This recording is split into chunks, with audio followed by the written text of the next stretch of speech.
उसे दया शब्द से परिभाषित किया जाता है। दूसरा शब्द है कृपा।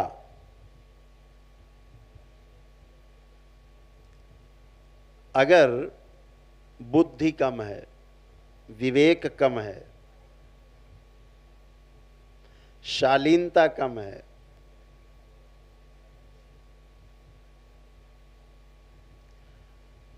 जीना नहीं आता ठीक से, उसमें कोई आपकी मदद करे, आपको इन 84 लाख बंधनों से मुक्ति के लिए आपको शिक्षा दीक्षा दे, जैसे गुरु करता है, तो उसे कहा जाता है कृपा। तो कहते हैं नहीं, गुरु कृपा।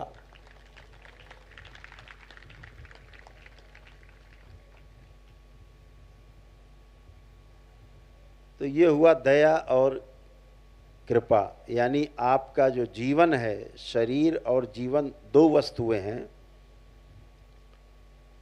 शरीर के लिए आपको जिंदा रखने के लिए कोई मदद करे, उसे दया कहते हैं। और जो जीवन को आपके उन्नत बनाए, ईश्वर की राह में आपको लगाए,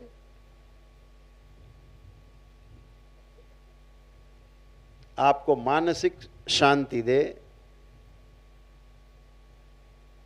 उसे कृपा कहते हैं। और यदि कोई व्यक्ति दया और कृपा दोनों करे, यानी आपके शरीर के लिए भी उसने व्यवस्था की, जिंदा रखने का प्रयास किया और जीना भी सिखाए, यानी दया भी की और कृपा भी की, तो उसे करुणा कहा जाता है। करुणा शब्द से परिभाषित किया जाता है कि करुणा की है प्रभु, आपने मुझ पर करुणा की है। हे गुरुदेव, आपने मुझ पर करुणा की। तो ईश्वर से हम करुणा कहते हैं ना, करुण पुकार करते हैं। तो इन तीन शब्दों का अर्थ ऐसा है। सुनने में एक जैसे लगते हैं, दया, कृपा, करुणा। हिंदी भाषा बहुत महत्व लिए हुए है।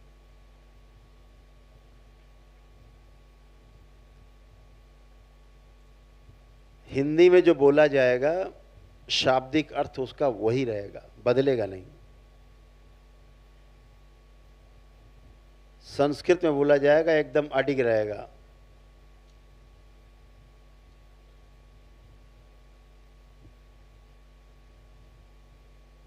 बड़ा थोड़ा विषयांतर होगा, लेकिन एक गौरव की बात है कि यह देश हमारी संस्कृति में संस्कृत भाषा का बड़ा महत्व रहा है। आज आपको जान के इस बात का गर्व होगा कि एक नई विद्या आई है अभी बाजार में, टेलीविज़न और उस पर चल रहा है खूब, मोबाइल पे। एक मोबाइल विद्या और आ गई है कि आपको यही नहीं पता लगेगा, आपकी फ़ोटो वीडियो पता नहीं क्या क्या बना के क्या कर देंगे। आप कहोगे हम तो कभी किए नहीं, बना के दिखा देंगे। उसको बोलते हैं AI, आर्टिफिशियल इंटेलिजेंस।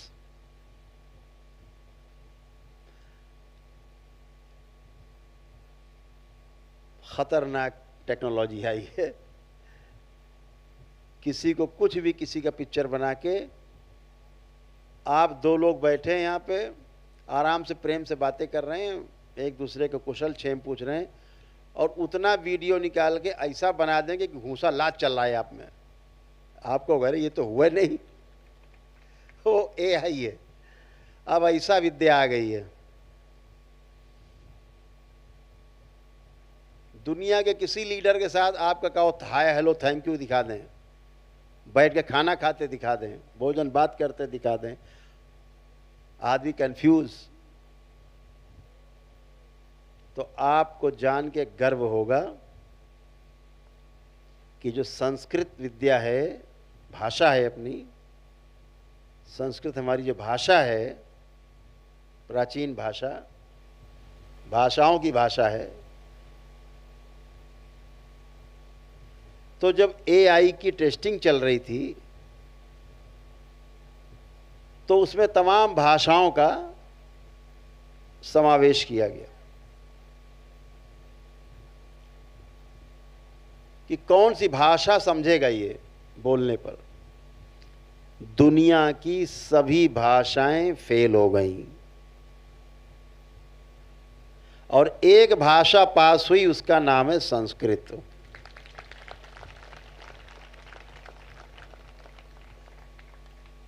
कि बोलो कुछ और अर्थ उसका कुछ। तो जो प्रोनाउंसिएशन है, जो उच्चारण है, तो बोले BUT बट, तो PUT, तो पट होता नहीं, वो बोलते हैं अंग्रेजी में पुट। तो PUT बोले पुट, तो बगल में लिखा BUT, अब हो जाएगा बुट। तो जो सामने कंप्यूटर है वो कंफ्यूज हो जाएगा। तो संस्कृत भाषा को ही प्राथमिकता मिली, एआई में उन्होंने प्रयोग किया है। 100% परिणाम केवल संस्कृत भाषा से आए। ऐसे हमारे देश के हमारे विद्वान, हमारे ऋषि मुनि, हमारे पूर्वज थे, महर्षि, उन्होंने संस्कृत विद्या का, संस्कृत भाषा का ज्ञान हम लोगों को दी।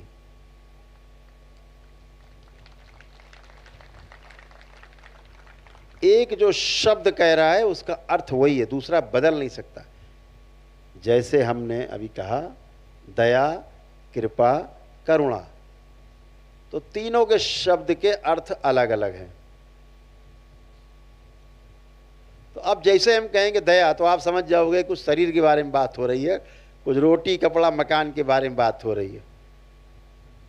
जैसे कहा कृपा, लग रहा ध्यान साधना की कोई बात हो रही है, हाँ, हमारा जीवन और संवरे, उसकी कोई बात हो रही है। कहा करुणा, मतलब दोनों की बात हो रही। अब ये बात आपको कभी भूलेगी नहीं, हमेशा आपको याद रहेगी। तो दरबार हमेशा कहता है कि जो शब्द है, शब्द से इंगित एक वस्तु है। जैसे हमने कहा कि ग्लास, हमने बोला कांच का गिलास, तो आपके अंदर कांच का गिलास का चित्र बना सब में। कांच का गिलास बोले, हम बोले कि वहाँ कांच का गिलास रखा, उठा लो, तो आपके दिमाग में चित्र बन जाएगा, अच्छा कांच का गिलास। और अगर वहाँ स्टील का रखा होगा तो आपके अंदर मैच नहीं करेगा, तो आप वहाँ से कहोगे गुरुजी यहाँ तो है ही नहीं कांच का गिलास। क्यों नहीं है? क्योंकि कांच का गिलास आपने पहले देखा हुआ है, इसलिए स्टील का गिलास रखा है और आपको समझ में आ रहा है कि यहाँ कांच का गिलास नहीं है। तो शब्द और शब्द से इंगित वस्तु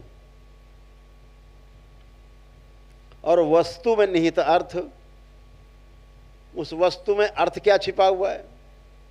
क्या अर्थ है कि भाई इसे पानी डालो, दूध डालो, कोई तरल पदार्थ डाल के रखा जा सकता है, सदुपयोग किया जा सकता है, पानी पिया जा सकता है, दूध पिया जा सकता है, शरबत पिया जा सकता है, कुछ भी तरल पदार्थ में प्रयोग हो सकता है। ये उसका अर्थ। गिलास का और कहाँ प्रयोग करोगे? इसी में करोगे। तो उसका अर्थ समझ गए।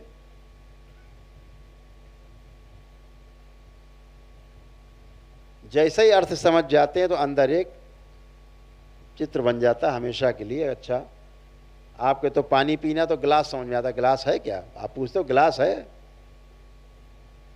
तो हर चीज के पीछे एक अर्थ छिपा होता है, अर्थ को जरूर समझना है। फिर कहा गया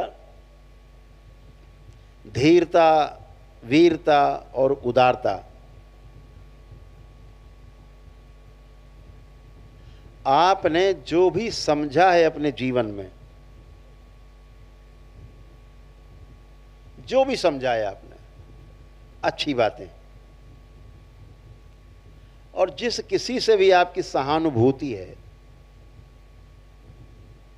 तो सहानुभूति पूर्वक उसको वह बात समझाने में कि वो समझ जाए, उसके ऊपर धन खर्चा करते हैं, अपना श्रम से कमाया हुआ धन